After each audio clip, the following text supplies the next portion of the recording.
to Beyond the Wall. It's my life story before and after 2+ years of incarceration. As you can see, my room has turned into a nursery. This is my doggy Kiki. She accidentally got pregnant. They're both American bullies. Mine's a pocket bully. The dad's the XL bully. We got papers on all of them.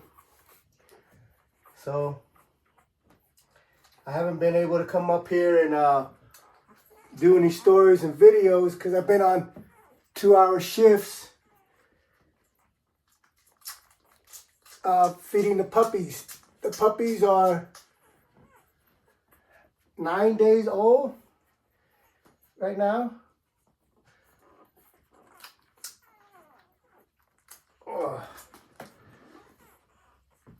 Their eyes hasn't opened yet. You know, they're 9 days old. Their eyes hasn't opened yet. We're not going to be able to keep any of these puppies. So I hope you guys out there, if you're interested in one of these puppies, man, hit me up on Facebook or Instagram. They're beautiful dogs, you know. So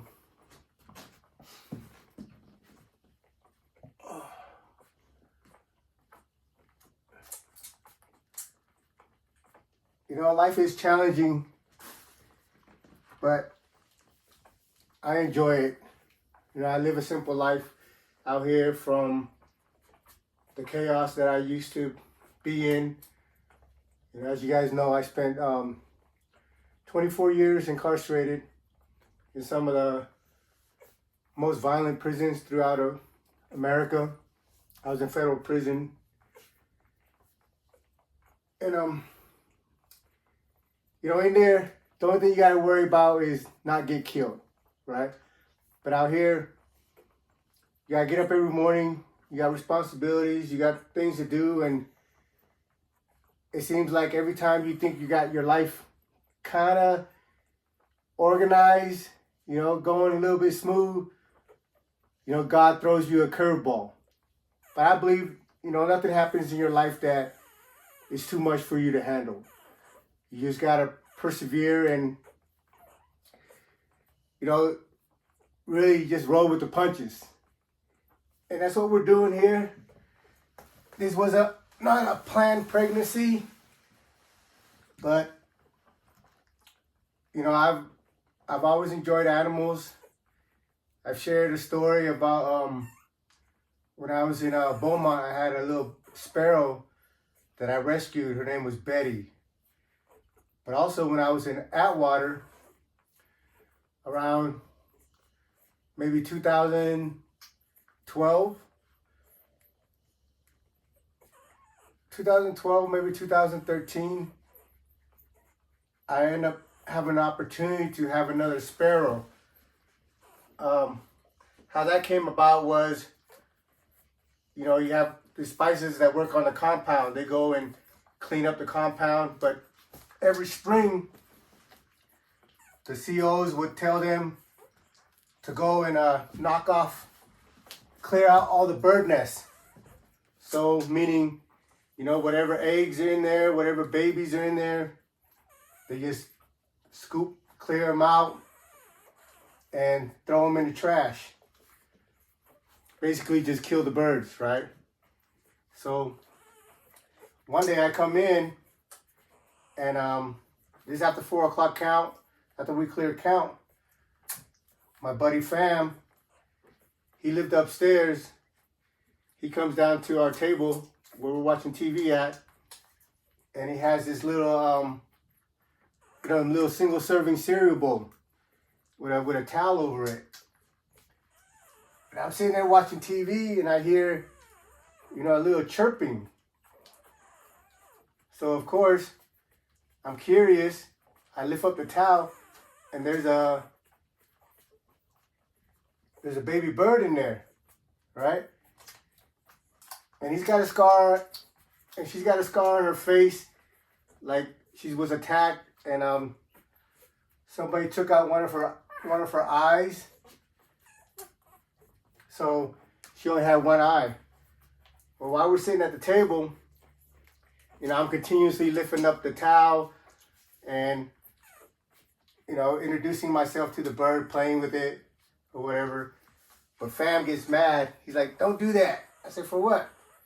Because I don't want him to like you. Or it, at the time, you couldn't tell if it was a female or a male yet. So he's like, oh, I don't want him to like you. I said, all right, whatever, because, that's his bird. He's gonna that's his responsibility. So one day, I'm on the yard running my poker table, and the homie Flip comes to the fence, and he calls one of the other homie, Flip's Cambodian out of Boston. What's up, Flip, man? Much love, homie. Glad you're home. He calls out to Gop. He's like, hey, Gop, I got a bird. And he was asking Gop if he has something in his cell, some type of food that he can feed the bird with or whatever. So I hear the conversation. I'm sitting at my poker table. On the side of my poker table, I got a couple white dudes that I was cool with that was helping me run the game. So they're running the game while I'm just kicking it. And so I hear he's got a bird. So I go up to the fence and I'm like, let me see that bird. He goes, what? Let me see that. So Flip shows it to me, and I recognize that is the bird that Fam just had, the one with one eye. So I tell Flip, like, man, that ain't your bird, fool. He's like, what?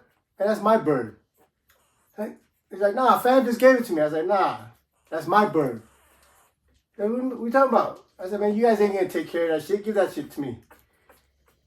And Flip kind of looked like a little confused, right? Because, Fam just gave him the bird, and now here I am telling him, no, that's my bird. So I was like, man, give me that bird. And, to his credit, much love to Flip, he handed me the bird to the fence. And after that, I took care of her. I never clipped her wings, so I would go out on the yard, and when I go out, in Atwater, the yard is split into 3 yards. And you go into the yards by going to the middle yard. Once you go to the middle yard, then you can go into the walkway through to the other yard. And my poker table is on yard 3. So when I come out of the unit, there's a lot of traffic. So I hold her, because the first time I did that, I just had her on my shoulder. When we came out of the unit, it was too many people, and she got spooked and flew off. And I thought I had lost her, but she ended up coming back later on that day. Somebody found her for me. So now every time I come out on the yard, I make a habit of just holding her until I get into the middle yard. Once I get into the middle yard, I let her go, and she flies. She flies wherever she flies. And by the time I get to my poker table, she's over there waiting for me. I think I credit. I didn't have any pets growing up. We were poor, and we always wanted dogs, but my dad always threatened that, yeah, we can have a dog, but when it gets bigger, we're gonna eat it, right? So all of us kids were like, no, we don't want a dog. Then, so throughout the years, we've had a couple of cats here and there, but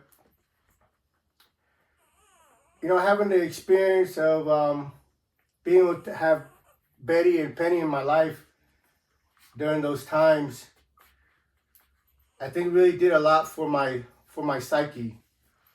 When you're living in an environment where it's just chaotic and violence and full of drama, I think it helped me to stay grounded and centered, to have the relationship that I had with those two birds with Betty and Penny. Because now, you have a responsibility. You're responsible for them to make sure they're fed. You're responsible for them to make sure they're safe and all the rest. And for me, I never looked at it as if they were my pet. For me, they were my friends.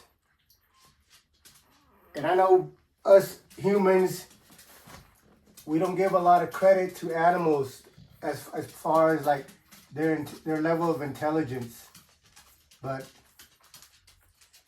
if you ask me, I swear,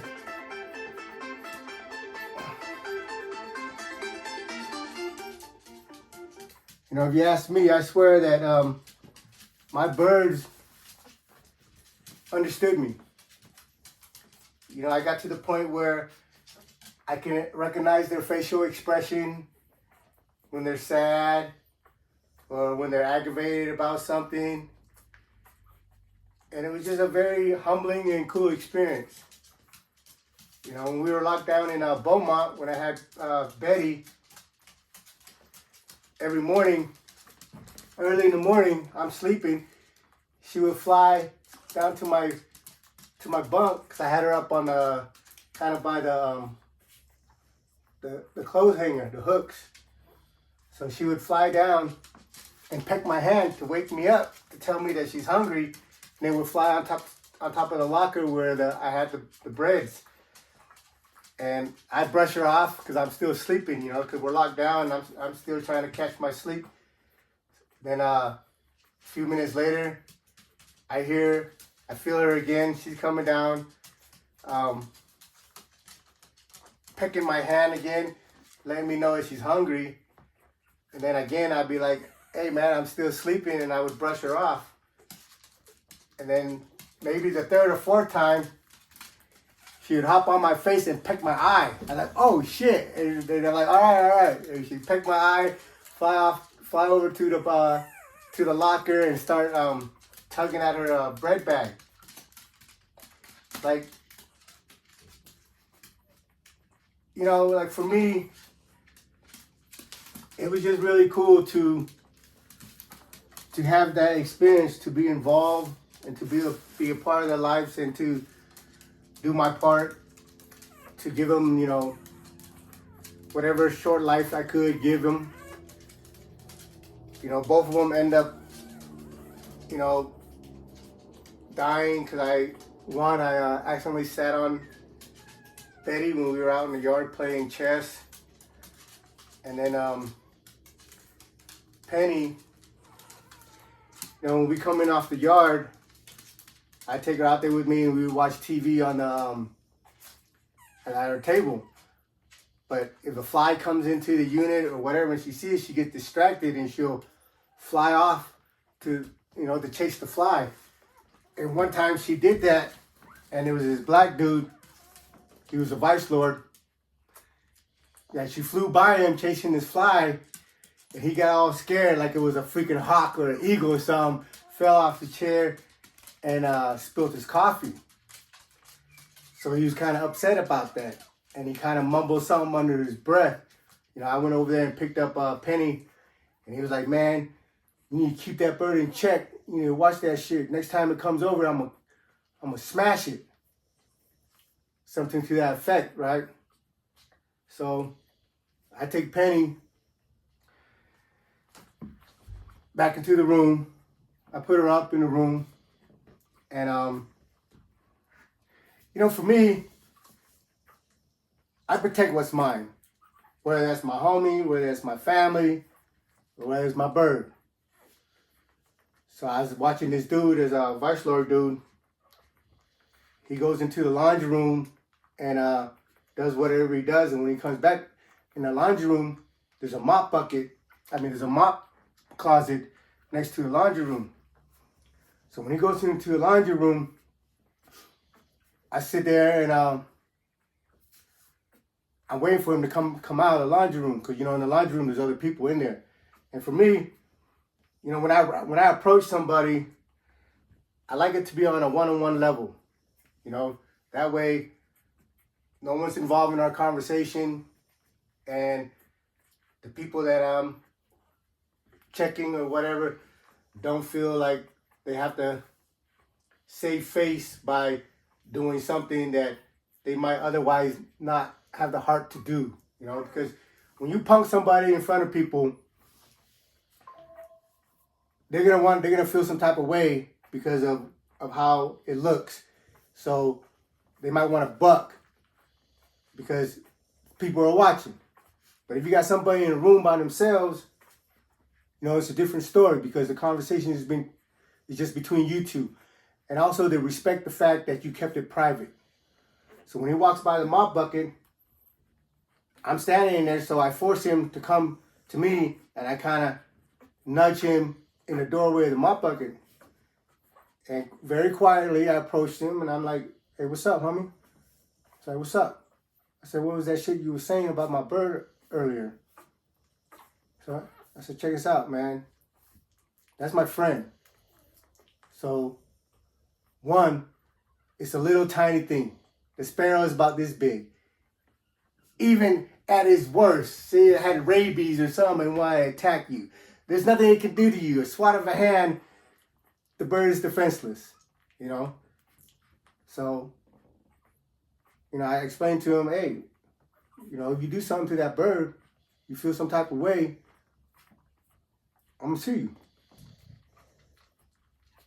And he looked at me. He was a little taller, a little slim dude, a little taller than me. And he looked at me, and he was just like, I don't really know what was going in his mind, but I left no doubt that I was serious about, you know, protecting mines. And, you know, I apologized to him that, you know, she got away and did what she did, but I also made it understood that the comment that he said, the comment that he made, was very unnecessary. And after that, we never had any other problems, you know. But long story short, I had her for about only 6 months.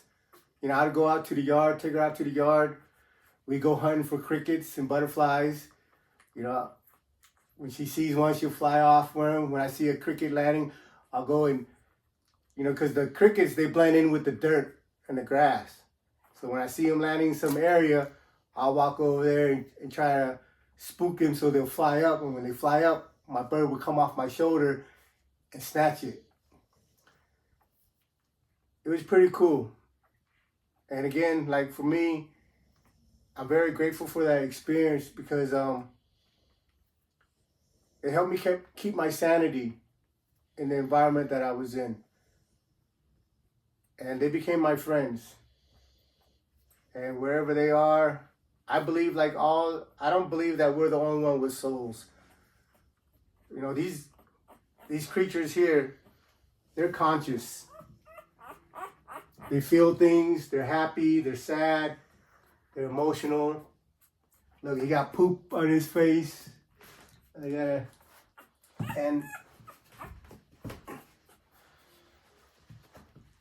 you know, wherever they're at, you know, I hope that they enjoyed their time with me just as much as I enjoyed them. So again, these are my puppies. Let me see if I can give you guys a better view of them. And their eyes are not open yet, but I think in a week or two, their eyes will be open. And when they are, we're going to take photos of them so you can see them. Most of them are blue. We got 2 cream colors here. And yeah, I'll be selling them. You guys are interested in it, hit me up on Facebook, hit me up on Instagram. Everything that I have, all the social media is under the same name, Mesa Rith. You know, hit me up and let me know, man. And we can have a conversation. Thank you for tuning in. Peace.